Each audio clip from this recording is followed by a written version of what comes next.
nakapunta kayo sa round 2 and umabot pa yung laban sa round 3. Pero sa tingin mo kung hindi dahil dun sa error na yun, sa tingin mo natapos mo yung laban in round 1? Tingin ko rin po sa third hardcore kasi before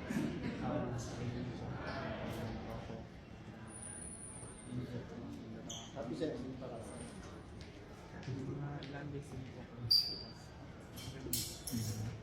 Nakita nung mga tao yung gigil, yung killer instinct. Andun, is that something na pinag-i-ensayo mo? Or natural lang sa'yo na kapag nakita mong nasaktan yung kalaban eh, susugurin mo ng gano'n? Hindi naman po kung sa physical lang po. Tingin ko po nila sa laban. Tingnan ko rin po yung will niya po. Saan po niya kumukuha ng lakas sa pamilya niya po.